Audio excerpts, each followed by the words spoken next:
Allah subhanahu wa ta'ala, He says, Ya ayyuhalladhina amanu, O you who believe. And Ibn Mas'ud radiyallahu ta'ala anhu, he said that إِذَا سَمِعْتَ اللَّهَ يَقُولُ يَا أَيُّهَا الَّذِينَ آمَنُوا, he said that when you hear Allah subhanahu wa ta'ala say, O you who believe, فَأَرْعِهَا سَمْعَكَ, so give it an attentive ear. فَإِنَّهُ خَيْرٌ يَأْمُرُ بِهِ, because it is either something good or something that is good for you that Allah subhanahu wa ta'ala is going to command, or it is something sharrun, it is something that is bad for you, yanha anhu, that Allah subhanahu wa ta'ala, He is going to forbid. And so Allah subhanahu wa ta'ala, He says, O you who believe, Ya ayyuhalladhina amanu, and this is something that should be the life mission of every single Muslim. Everyone who believes in Allah subhanahu wa ta'ala, whether they are male or they are female, whether they are young or they are old. Ya ayyuhalladhina amanu qu anfusakum wa ahlikum nara wa quduha an-nasu wal hijara. Allah subhanahu wa ta'ala, He says, O you who believe, save yourselves and save your families from a fire whose fuel is men and stone. And this word qul that Allah subhanahu wa ta'ala He uses, it does not simply mean to save. It does not simply mean to rescue, rather it means to safeguard, meaning that we take the necessary preventative measures needed to ensure the eternal salvation of ourselves and our families. Meaning that we have to be proactive as opposed to being reactive. And this is why the Arab, they said, al-wiqayatu afdalu khayrun min al-ilaj, that prevention is better than remedy. Prevention is better than remedy. And so in order to fulfill this commandment of Allah subhanahu wa ta'ala, there has to be a level of foresight. There has to be planning and consultation. There has to be education and forward thinking. We have to work in advance. And the angels of Allah subhanahu wa ta'ala, al-malaika, they took it a step further. They did not simply ask Allah subhanahu wa ta'ala to save us from the fire. However, they asked Allah subhanahu wa ta'ala as well to save us from the means that would lead us to the fire. As they said, وَقِهِمُ السَّيِّئَاتِ, and protect them and safeguard them from sins and evil deeds and the evil consequences of their sins. Because the fire, it is the end result. But it is the sins and the evil deeds that actually pave the path that leads to the fire. And so by their estimation and by their explanation, whoever Allah subhanahu wa ta'ala has saved from evil sins, وَمَنْ تَقِ السَّيِّئَاتِ, and whoever is saved from the evil sins, يَوْمَ إِذٍ, on that day, on the day of judgment, فَقَدْ رَحِمْتَ, then Allah subhanahu wa ta'ala would have shown them and will show them mercy. وَذَلِكَ هُوَ الْفَوْزُ الْعَظِيمُ, and that, in their estimation, is the great accomplishment. And so we can learn from the supplication of the malaika in this scenario that first and foremost, when it comes to safeguarding ourselves and our families from the hellfire, we should be relying upon Allah subhanahu wa ta'ala by way of supplication. And number two, we should be taking the actual means to be proactive about protecting and safeguarding ourselves from the fire. And no doubt one of the greatest threats that all of us face in this time in terms of saving ourselves and our families from the fire is that digital device, that cell phone, that laptop, that tablet that allows us and allows our young people access to so much harm. That as intelligent human beings, as servants of Allah subhanahu wa ta'ala who are accountable before Him, we cannot just give our children and our youth who have not arrived at the age of full maturity, full intellectual strength, full spiritual resolve. We cannot give them absolute freedom to use these devices without restriction or regulation. That is a recipe for disaster.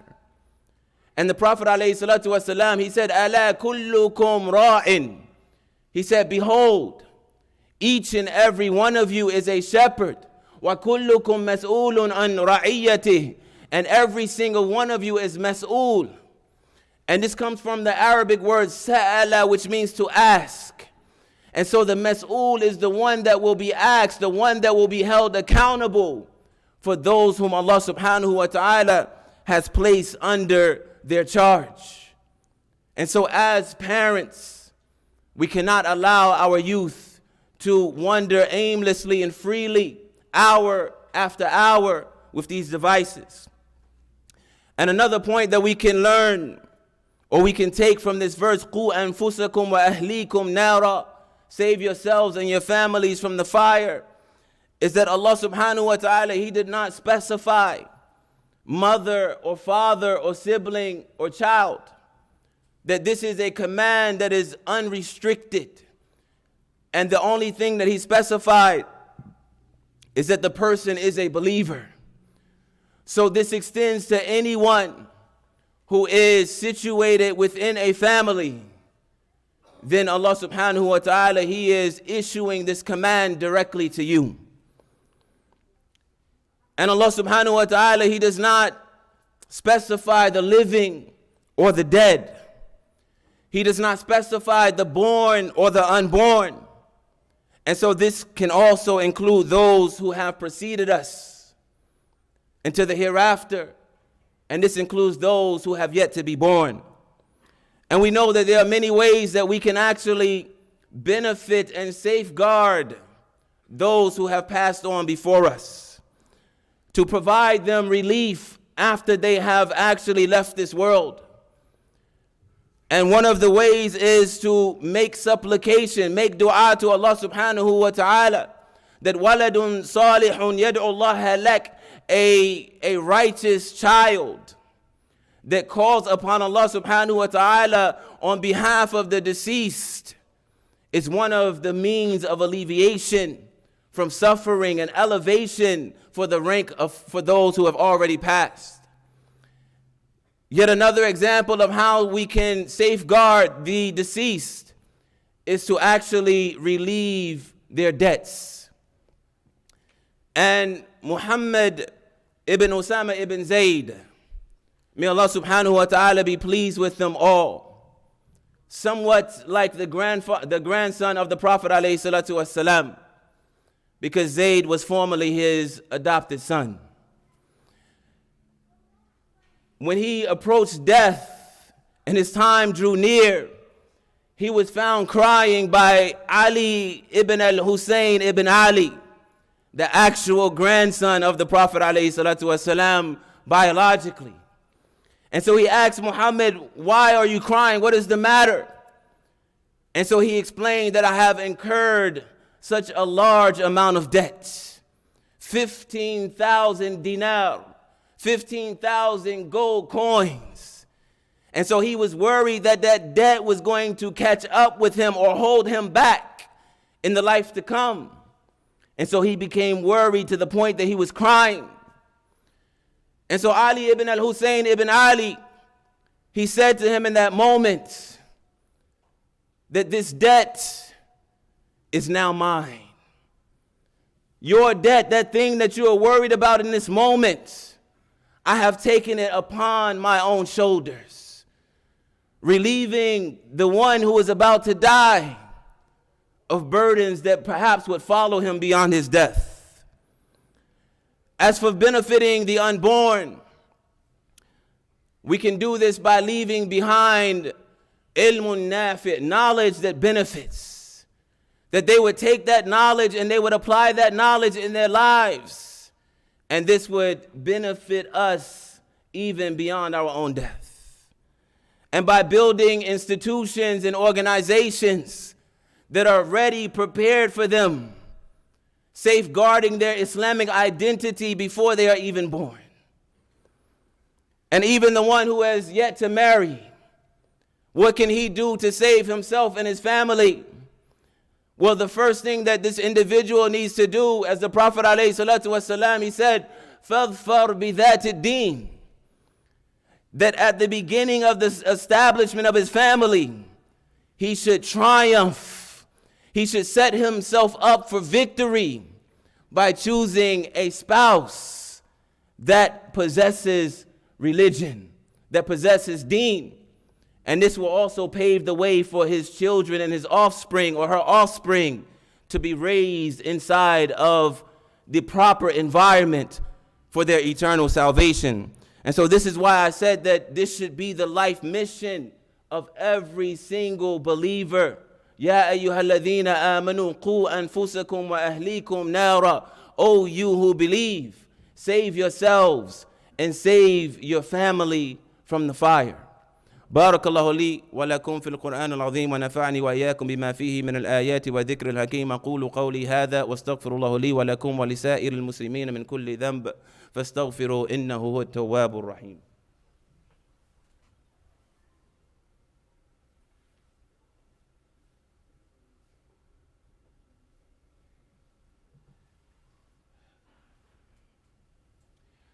بسم الله والحمد لله والصلاة والسلام على رسول الله. The burning concern of righteous parents, and from them, of course, is the prophets and the messengers of Allah subhanahu wa ta'ala, was the state of their family and the state of their offspring after them. That Yaqub alayhi salam, as we know, upon his deathbed, he gathers his offsprings and he asks them, مَا تَعْبُدُونَ مِن بَعْدِي, what are you going to worship after me? And a person at the time when they're preparing to leave this world, there are perhaps so many different things that they're concerned about resolving. But it is this that Allah subhanahu wa ta'ala, he chose to highlight. What are you going to worship after me? And we know that Yaqub alayhi salam, he receives revelation from above the seven heavens. And he has prophethood in his direct progeny. Yet he still cannot rest or feel comfortable until he has issued this final advice to his offspring. And just as Yaqub alayhi salam, he exhibits for us the ideal at the time of birth, we have in the mother of Maryam, the ideal at the time of death. We have in the example of the mother of Maryam the ideal at the time of birth. That even before she gives birth to the child, she is already seeking the means to protect this child, to safeguard this child from the path of destruction. As she asks Allah subhanahu wa ta'ala, Inni u'idhuha bika, on behalf of her daughter Maryam and her offspring, وَذُرِّيَّتَهَا مِنَ الشَّيْطَانِ الرَّجِيمِ, that I seek refuge with you, O Allah, on behalf of my daughter Maryam and on behalf of my offspring from the shaitan, the outcast. So she's taking the preventative measures to ensure the eternal salvation of her family. And when Ibrahim alayhi salam was informed by Allah subhanahu wa ta'ala that he would be chosen as a leader for the people, immediately Ibrahim alayhi salam said, وَمِن ذُرِّيَّتِي. He wanted that Allah subhanahu wa ta'ala would include his offspring, in that they would be also selected by Allah subhanahu wa ta'ala. And he did something amazing. He left his wife and his child in a place without any vegetation.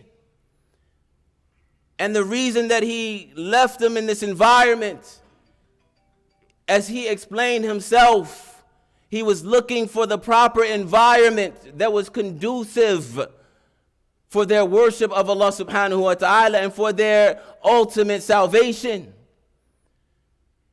And if you consider this environment for a moment, where there is no vegetation, where there's no water, there's no people, there's no civilization, there's no security. This is the last place that anyone would choose for their family. It is the unideal situation. However, Ibrahim alayhi salam, he explained why he chose this place, or why this place was chosen. Because there was the greatest necessity, and there was the greatest amenity, and that was the house of Allah subhanahu wa ta'ala, عند بيتك المحرم, the sacred house of Allah subhanahu wa ta'ala. And that is the greatest necessity. That is the greatest amenity for the salvation and the thriving and the prosperity of any community. That there's no vegetation, but he was content because they would be in close proximity to the house of Allah subhanahu wa ta'ala. And there's an expression that I learned in Egypt. They say, al-jaru qabla al-ijar. Not sure the origin of this statement, but it means that the neighbor or the neighborhood before al-ijar, before the rent. Right? Meaning that before you consider making that decision to move here or there, you should look around first to see who are the people that are living in that environment. Al-jaru qabla al-ijar. And to close, the greatest tragedy, or one of the greatest catastrophes that could ever befall an individual, is that they lose themselves or their families or their families to the hellfire. Allah Ta'ala says, قُلْ إِنَّ الْخَاسِرِينَ الَّذِينَ خَسِرُوا أَنفُسَهُمْ وَأَهْلِيهِمْ يَوْمَ الْقِيَامَةِ أَلَا ذَلِكَ هُوَ الْخُسْرَانُ الْمُبِينُ. Allah said, say that the true loser is the one who loses themselves and they lose their family on the day of judgment. That is the true loss, the clear loss. And vice versa, one of the greatest victories and accomplishments is that you and your family, you will be joined together in the eternal abode of paradise. As Allah Ta'ala said, وَالَّذِينَ آمَنُوا وَاتَّبَعَتْهُمْ ذُرِّيَّتُهُمْ بِإِيمَانٍ أَلْحَقْنَا بِهِمْ ذُرِّيَّتَهُمْ. That those who believe in Allah Subhanahu wa Ta'ala and they are followed by their offspring in Iman, then Allah Subhanahu wa Ta'ala has promised that He would join them. He would join them with their families in the paradise in the life to come. So may Allah Subhanahu wa Ta'ala make us from amongst them.